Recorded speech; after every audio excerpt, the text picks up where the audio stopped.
Welcome to the 10-Minute Life Coach Podcast.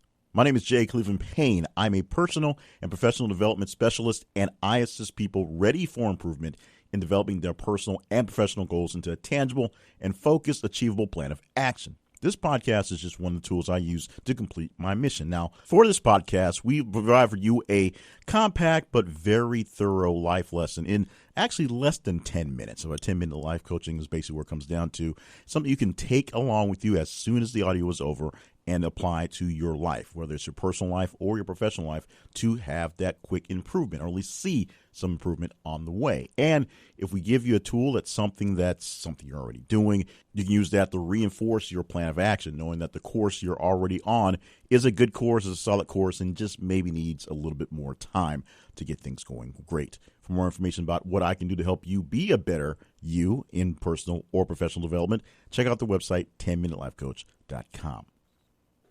We are past the season for the NBA for 2017 as I record this. The finals has happened. The Golden State Warriors, of course, winning their match against the Cleveland Cavaliers.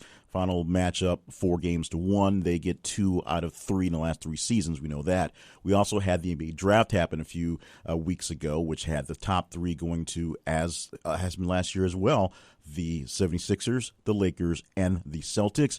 We have lots of weird things going on in free agency where all the teams are trying to vie for their next shot for the next upcoming season, essentially try to knock off the kings of the championship leagues, which oddly enough, not the Sacramento Kings, but the Golden State Warriors as the champion, and the second up, runner-up, the ones that almost made it happen, the Cleveland Cavaliers. Now, if you look at those two teams, they've been the top teams for the last 3 seasons. They've literally played in the playoffs in the finals for the last 3 seasons. Cleveland gets a hand by having LeBron James, who's played in the last 7 series of finals between the Cleveland Cavaliers and then the Miami Heat and then back to the Cleveland Cavaliers. He's been able to rack up a few championships along the way, but only one for his team in Cleveland in the 4 shots they've had at the title for that game. Of course, a much younger LeBron James played for the first time they went to the finals.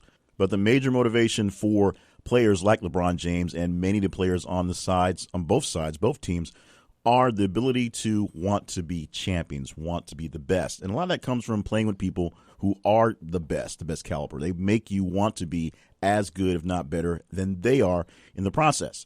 But there's also a notion of wanting it more. Now, there's a kind of a misnomer in that because 2 people wanting the same thing badly enough, one person doesn't necessarily get it because they quote-unquote want it more. But the theory behind that is if you really want to get something and there's plenty of competition, the person who wins out is the person who really does what needs to be done to get things done. No stops, no days off, no time away from practice, no time away from focus, never finding ways to get out of doing things, always doing the right thing, trying to be there for the right time and getting things done.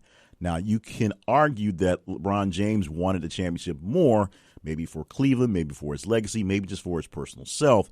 But the fact that he put up phenomenal numbers and this season his supporting cast was not able to keep up with him held things down. You may also say on the other end for Kevin Durant, who joined the Golden State Warriors after essentially being bounced by them 2 seasons in a row from Oklahoma City, that he wanted it more and wanted it well enough to leave what he had as a cushy job, a cushy position, a great place to work and live in Oklahoma City with a nice, thriving young team and a city that loved them, to go to Golden State, which has its own culture, its own great players, and joining a squad that had been together for quite some time, obviously good enough to go to the finals 2 years in a row, and maybe disrupting some issues there to make things work out.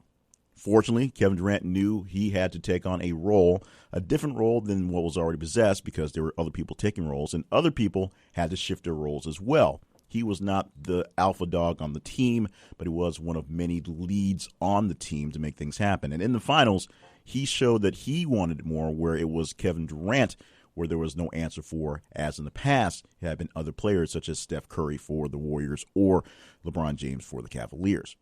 Now, the want it more stat doesn't really show up in your box scores. It's not something that you really test. But you can see when people really desire to have something. They always show up for practice. They're always prepared. They're always looking for ways to get a step up, a step ahead to keep things going. It may not be so true that just desire to want it more is going to make it work, but people who have the work ethic to put in the hours, the work, whatever needs to be done to make things happen, and, of course, have that need to be where they need to be, will find a way to want and drive and stay there. They'll stay in the fight much longer than many people who many years ago, many hours ago, many months ago, many moons ago would have dropped out of competition because they don't see a chance or don't see a chance to be as well regarded as they want to be. Wanting it more does not necessarily mean winning it all, but it means wanting to be there and pushing to be in the competition, in the fight continuously, never giving up, never backing down, always taking any opportunity there is to get a little extra, get some more time in, to get some more study in, to see what's out there that's missing. And wanting it more is a key to finding your success in all areas. Now, wanting it more, as I've said many times, does not mean you are going to win, because sometimes wanting it more cannot outlast people with enough talent, and sometimes just talent alone can get people pretty far. So when you stack those up back to back, a desire to have something versus not having the talent to make it is not going to make it there. But the desire to have that thing will have you find a way to learn the skills to make it happen, or get involved with people close enough to get you closer there, or find some other way to just be in the right place in the right time. If the desire to win the lottery happened, everyone would be millionaires, and then that would pretty much ruin the lottery. But that is a random system of numbers that you just kind of hope the balls fall in your way. If your desire comes to play a professional sport, there is some sort of randomness listed in there, and there is some sort of competition listed in there, and there is, of course, all the things that happen to get in the way. Life can get in the way. Your choices can get in the way. The people around you can make choices that pull you in that can get in the way. But people who want it more tell the people around them exactly where they're going and what's happening, and they make them understand they cannot deal with any of the distractions that they may bring on. So if you have a family member that is keeping you from that thing you desire, that big hope, that big dream, that big whatever it is you're looking for, you have to make them understand this is something that's just really important to you, and they need to back down and let you get it done. At least let you try it, let you go forward with it for as far as possible until you find that maybe you can't get it, let it happen. But you wanting it more does not discount the fact that other people may not want it for you, and other people may do their best to keep you from getting it, whether they're doing their best purposely or just subconsciously. Let's go back to the Cleveland Cavaliers. Last season, they were able to win the NBA championship. The season before, they were not. This came with a lot of back and forth on the ability of the supporting cast for LeBron James to step up their game. A lot of people had fingers pointed at them in the first season they went to the finals, and then last season they found a way to make things happen, to gel, and even come back from a deficit to win the championship. This year, it was a bigger deficit, and it was not to be because things just didn't happen. Not for not effort by anyone, but sometimes that extra effort, that desire to win, that overcome has to come. LeBron James showed the ability to step up his game in the finals, but the rest of the team could not reach that level to make things happen. So we have the Golden State Warriors as the champions for another season. We'll see how the other teams in the NBA, if you're an NBA fan, can find ways to match up their teams, do some free agency, and get their new rookies in to compete with the top dogs, and how long the top dogs will be there.